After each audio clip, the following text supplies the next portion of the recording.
أهلا بيكم في أول بودكاست مع سلوى. أنا سلوى عبدو، ووردبريس ديفلوبر وشوبيفاي اكسبرت. هنتكلم النهاردة وكلامنا موجه للناس اللي شغالة شوبيفاي ووردبريس وما عندهاش بورتفوليو، عشان هما ما جالهمش مثلا شغل قبل كده، أو حتى العملاء اللي جات لهم قبل كده كانوا قليلين فما عملوش بورتفوليو خاص بيهم. الحقيقة إن وجود البورتفوليو مهم جدا، بيديك مصداقية كبيرة عن أي حد ما عندوش بورتفوليو. يعني مثلا لو أي حد عايز يشغل حد معاه دلوقتي حاليا وفي المجالات بتاعتنا بالذات، مش هيقوله ابعت السي في قد ما هيقوله ابعت البورتفوليو بتاعك أو وريني شغلك أو أعمالك السابقة. طيب دلوقتي في ناس بتعمل البورتفوليو بتاعها بتبعت المواقع ذات نفسها اللي هي عملتهم. يعني مثلا أنا اشتغلت على الموقع الفلاني والموقع الفلاني والموقع الفلاني، وهم مرفوعين على الدومين الأساسي بتاع المواقع دي أو بتاعة العملاء دي. أوكي، يعني أنا ببعت لهم الموقع الأساسي اللي أنا اشتغلت عليه. طيب هنا بقى في حبة مشاكل كده وغلطة، يعني المفروض ما تقعوش في النقطة دي. ليه؟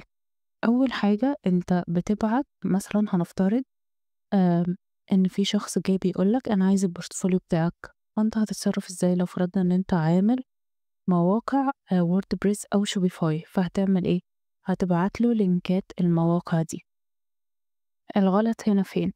الغلط هنا إن أنت دلوقتي أنا كعميل مش بروفيشنال نهائي إن أنت تبعت لي كذا لينك، وكل لينك فيهم مثلا موقع. ده شيء مش بروفيشنال. البروفيشنال ان انت تبعت لي لينك واحد فقط، ده انا ادخل عليه اشوف كل حاجة. اوكي، لكن هتبعت لي لينك موقع موقع، دي حاجة غلط. من ناحية ان انت تبعت لينكات كتير، ومن ناحية تانية في عملاء بيشوفوا ان ده نوعا ما اختراق لخصوصيتهم. يعني ده الدومين بتاعهم والموقع بتاعهم، انت اللي عامله. اوكي، بس انت بتبعت لهم بتبعت دلوقتي المواقع بتاعتهم لعملاء تانية. اوكي، ممكن يكون فيهم منافسين، ممكن يكون فيهم اي شيء حرفيا. فمش في مصلحتك ومش في صالحك ان انت تبعت اللينكات المواقع الاساسية او الحقيقية. ليه؟ لان مثلا في كمان ناس ممكن تشغل دماغها وتحاول ان هي تتواصل. آم، لو في مثلا اي call to action في الويب سايت اللي انت عامله، فممكن يحاولوا ان هما يتواصلوا مع الاونر بتوع المواقع دي الاساسية اللي انت عاملها لهم. اوكي، فدي مش افضل حاجة ان انت تعمل كده. وكمان من ناحية تانية بشوف ناس كتير جدا وناس مش جداد ومش مبتدئين في الشغل ده، بشوفهم برضو حاطين لينكات المواقع الأساسية اللي هم عملوها، وباجي مثلا أدخل على اللينك ده بلاقي أصلا الموقع واقع. طيب الموقع واقع ليه؟ هي دي مش غلطة الديفلوبر. ليه؟ لأن عدد كبير، عدد لا بأس به من الناس أو من العملاء، عدد لا بأس به بي بتعمله الموقع، ومش بيبقى عايزك ان انت مثلا تعمله تحديثات تاني، تشتغل عليه تاني. مثلا ممكن يبعت لك كل ما يحصل مشكلة على الموقع فقط، لكن طول ما الموقع شغال هما مش عايزينك تشتغل عليه خلاص. يعني حاجة زي انت شغلك انتهى كده. اوكي، فالمشكلة بقى ان المواقع دي خلاص انت مش بتكون مسؤول عنها، فأكيد مش هتعمل لها تحديثات دورية، أكيد مش هتهتم بالسرعة بتاعتها، أكيد مش هتحسن فيها. وزي ما احنا عارفين إن أي موقع على مدار فترات طويلة ممكن يحصل له أي بج، ممكن يحصل له أي مشكلة، أي حاجة توقعه. أوكي، فأنت خلاص مبقتش مسؤول عن المواقع دي فعليا، لأن هي في إيد العميل أو مع العميل وهو مش عايزك تشتغل عليها تاني. ومن ناحية تانية انت عايز تحتفظ بشغلك، فأكيد مش تدخل تشتغله على الموقع غصب عنه عشان تحافظ على اللينك يفضل شغال، عشان انت توري الناس ان ده شغلك. فدي برضو مش أفضل حاجة. فبلاقي الناس حاطين اللينكات ديًّا، فباجي أدخل عليها الموقع واقع. طيب ليه؟ أو عدد حرفيًا كبير من المواقع واقعة. طيب ليه؟ عشان أنت حاطط أصلًا لينك الموقع live. لينك الموقع live ده يعني ممكن حاجات كتير. ممكن أنا كعميل أصلًا أحتاج إن أنا أغيّر الdomain أو أنقل الdomain ده لحاجة تاني. ممكن كذا option. ممكن أنا خلاص مش عايزة الموقع ده فمش هاشتغل عليه، فما يهمنيش هو واقع أو مش واقع. دي كلها options مطروحة ممكن تحصل. فأنت ما تحطش نفسك أو تحط شغلك في حتة آآ أنا بابعت الlink live أو بابعت الlink الأساسي. أوكي، فأنت قدامك كذا option. أول option إن أنت تستخدم host خاص بيك أو مثلًا local host، وتعمل إيه، تاخد backup لأي شغل من شغلك وترفعه للhost بتاعك. أوكي، طيب ده في حالة مثلًا مواقع WordPress. طيب مواقع Shopify، أنا بافضّل الشيء الوحيد اللي أنا بافضّله، طبعًا الbackup مهم ولازم كلنا ناخد backup لشغلنا. أوكي، لإن أنت ممكن تقابل عميل وسط 100 عميل، مثلًا وسط 100 عميل تقابل واحد يقول لك لأ أنا عايز أشوف الموقع live، فأنت كده معاك الdata بتاعة الموقع ده، أو مش الdata، معاك الbackup بتاعه، فتقدر إن أنت ترفعه على أي host عندك وتورّي له الموقع live. أو حتى تقدر ترفعه على local host. آآ كنت نزّلت فيديو عنه قبل كده، وده برضه يقدر إن هو يشوفه live. أوكي، بس يعني العُملا دي مش هتقابلهم كتير. أوكي، ده أول option. الoption اللي أنا بافضّله وبارجّحه واللي فعلًا بيحتفظ بشغلك، إن أنت ترفع شغلك أو أي شغل أنت تعمله ترفعه على behance أو dribbble أو أي حاجة شبههم. أوكي، ممكن يبقى في حاجات شبههم أنا ما عنديش علم بيها نوعًا ما. فحتّة إن أنت ترفع شغلك على behance أو dribbble ده بيحتفظ بشغلك، بيحتفظ بالdata بتاعتك.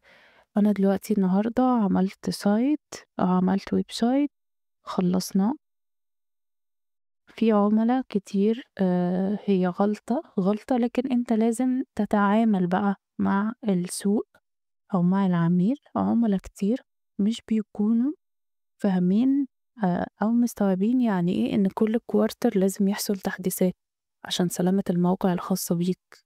هم ما عندهمش النقطة دي. أوكي، فأنت بعد ما تعمل الwebsite وبعد ما مدة الدعم اللي أنت بتقدمها للعميل بتنتهي، هو خلاص الموقع نوعًا ما مش تحت مسؤوليتك، فأنت ما ينفعش تدخل تشتغل عليه وهو مش تحت مسؤوليتك. أنت أكيد بيكون عندك شغل تاني. فعشان نتفادى كل ده إحنا بنحتفظ بالموقع بتاعنا على behance. طيب يا سلوى، هنحتفظ الموقع بتاعنا على behance أو dribbble إزاي؟ دلوقتي هناخد screen لكل الشغل بتاعنا من على الwebsite اللي إحنا عملناه وهننزله على behance. كل مشروع هيكون مشروع أو project متكامل. طيب يا سلوى، إحنا كده خدنا التصميم أو الdesign بس. فرضنا مثلًا إن أنا شغّالة على حاجة زي السرعة، فرضنا إن أنا شغّالة على أي حاجة أو أي بيانات بتظهر من جوّه الموقع، دي أقدر إن أنا أعملها إزاي؟ دي برضه حضرتك هتاخدها screen وتحطها في نفس الproject بتاع behance. أوكي، دي كلّها بالنسبة لي حلول منطقية عشان أنت مش هتلاقي الم لمّا تاخدها وتحتفظ بيها في مكان خاص بيك، أنت كده احتفظت بشغلك، فمش هتلاقي مثلًا حاجة من دي وقعت. مش هتلاقي مش هتلاقي مثلًا الproject وقع من على behance، ده مش هيحصل. أوكي، فلازم تحتفظ بيها بالطريقة دي. طيب يا سلوى، أنا فرضنا إن أنا عامل موقع شخصي أو portfolio عامله على يعني أي حاجة .com مثلًا. عامل موقع خاص بيك وحاطط فيه link أو لينكات الشغل بتاعك. طيب حاططها لايف ولا حطيت اللينك من بيهانس أو دريبل؟ برضو ما ينفعش تتحط لايف، لأن أنا بدخل فعلا في شغل ناس كله بيكون واقع كله. هنفترض ان انت كنت شغال عدد كبير جدا من المواقع وحاططها كلها لايف، ومش محتفظ حرفيا بأي حاجة ليها أو أي داتا أو أي سكرين من شغلك أو أي حاجة بتثبت شغلك خالص. انت مش محتفظ بأي حاجة، انت معاك اللينكات فقط. اللينكات دي كلها متوقع ان هي تقع. أدام محدش مسؤول عن الموقع، أدام انت مش مسؤول عن الموقع وبتحدثه باستمرار، آمم، يعني أي حاجة حرفيًا الحاجات دي كلّها متوقع إن هي تُقع. حتى مثلًا لو أنت كنت شغّال على موقع وإيه ومتّفق مثلًا مع العميل إن أنت كل quarter بتعمل له تحديثات آآ، لكل حاجة بقى، للتصميم، لكل التحديثات من جوّه، كل حاجة، كل 3 شهور كده بتعمل له التحديثات الخاصة بيه. أنت برضه مُعرّض في وقت من الأوقات إن العميل ده ييجي يقول لك stop، إحنا هنوقّف شغل كده آآ وهيشتغل مثلًا مع شخص تاني. فهل أنت ضامن مستوى الشخص التاني ده إن هو هيحافظ على سلامة الموقع، فالموقع بتاعك برضه مش هيُقع، أو مثلًا مش هيغيّروا التصميم اللي أنت عامله؟ آآ طبعًا العميل حُر مليون في المِيّة إن هو يغيّر التصميم أو يجيب حد تاني يشتغل له، ولكن أنت تحتفظ بشغلك الأساسي اللي أنت عملته. ليه؟ عشان لمّا العُملا تيجي تانية بعد كده ويقولوا أنا عايز أشوف شغلِك، أنا عايز أشوف شغلك، عايز أشوف أعمالك السابقة. مش منطقي تمامًا إن أنت ترد عليه تقول له أصل المواقع وقعت، أصل أنا مش شغّال عليها فالمواقع واقعة. دي حاجة مش professional نهائي، بتصغّرك وبتصغّر مستواك وبتقلل مستواك جدًا حرفيًا. فالعميل بيعاملك كأنك شخص ما عندوش portfolio حتى لو أثبتت له إن أنت فاهم في الشغل. طب أنا عايز أشوف بعيني، أوكي؟ فمن وجهة نظري مليون في المِيّة إن أنت تحتفظ بشغلك خاص بيك، وما تبعتش اللينكات لايف لحد. أوكي. طيب يا سلوى، احنا كل ده بنتكلم في حتة عرض الشغل. هعمل ازاي هعمل ازاي بورتفوليو قوي وانا اصلا ما عنديش شغل، او ما فيش عملاء جات، او كل العملاء اللي بتجيلي بتقولي عايز اشوف البورتفوليو وانا اصلا ما جاليش حد قبل كده عشان اعمل له، فانا بالتالي ما عنديش حاجة اعرضها. Number one، أنت مش محتاج تعمل مشاريع كبيرة أو ضخمة جدًا نهائي. أنت محتاج إن أنت تعمل مشاريع تبيّن فيها مهاراتك. أوكي. يعني إزاي؟ طيب دلوقتي أنت ما عندكش أي شغل مثلًا، أو حتى الشغل اللي جالك وقع منك وأنت ما احتفظتش بيه، فهتعمل إيه؟ عندك فكرة مشروع معين أو موقع معين هتعمله على WordPress، أوكي اعمله. طيب ما عندكش، ادخل اسأل أي AI أنت شايف إن هو نوعًا ما بيدّيك نتايج كويسة، واسأله قُل له ادّيني أفكار لمشاريع أو براندات أشتغل عليها زي Shopify، زي WordPress، وابدأ إن أنت اعمل مشروع سواء في Shopify أو في WordPress، وابدأ إن أنت ارفعهم عندك على Behance. أوكي. دي فكرة أولى.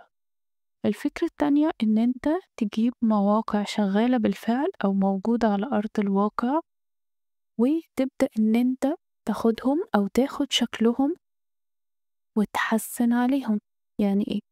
يعني دلوقتي في موقع براند فلاني معمول على WordPress أو WooCommerce، والموقع ده تقيل جدًا، أو الموقع ده محتاج يعني حرفيًا إحنا لو ضِفنا فيه حاجات معيّنة أو عناصر مثلًا CRO معيّنة أو أيًا كان، الموقع ده هينطلق. يعني أنا شايف إن أنا أقدر أحسّن من الموقع ده، فباخد فكرته وأروح أعمل الموقع ده مع التحسينات بتاعتي، وأوضّح إن الموقع ده already موجود، ولكن أنا باعمل تحسينات من وجهة نظري إن هي مهمة أو أساسية أو هتفيد الbrand ده في كذا وكذا وكذا. بل وكمان أنت تقدر إن أنت بعد ما تعمل الموضوع الجميل ده، تبدأ إن أنت تكلم الbrand الفلاني وتقول له أنتم عندكم مشكلة في السرعة، أنتم عندكم كذا، أنتم عندكم كذا، عندكم مثلًا pop up بيظهر لمّا حد بيدخل على الproduct الفلاني وبيخلّيهم إن هُم يخرجوا من صفحة الproduct مثلًا أو أيًا كان، وتبدأ إن أنت تقترح عليهم تحسيناتك وتورّيهم التحسينات اللي أنت عملتها، وممكن إن أنت تعمل معاهم deal إن أنت تعمل لهم أو تنفّذ لهم الdeal ده ال التحسينات دي sorry على الموقع بتاعهم. دي كلّها أفكار تبدأ إن أنت تعمل بيها portfolio كويس جدًا ومحترم، ولو أي حد سألك على portfolio فأنت بتبعت له كل ده اللي أنت اشتغلت عليه، وبيبان إن هو portfolio professional جدًا، أوكي؟ يعني أنت الشخص اللي أنت باعت له الportfolio مش هيقول لك ورّيني الحاجات دي على أرض الواقع، يعني ورّيني مثلًا هنفترض إن أنت باعت له link Behance أوكي، وأنت رافع مشاريع على Behance، فطبيعي ومنطقي إن هو ما دام شاف مهاراتك، ما دام شاف الskill بتاعتك، ما دام شاف أنت تقدر تنتج إيه، هو مش هييجي يسألك أو يقول لك أنا عايز أشوف لينكات المواقع دي على أرض الواقع.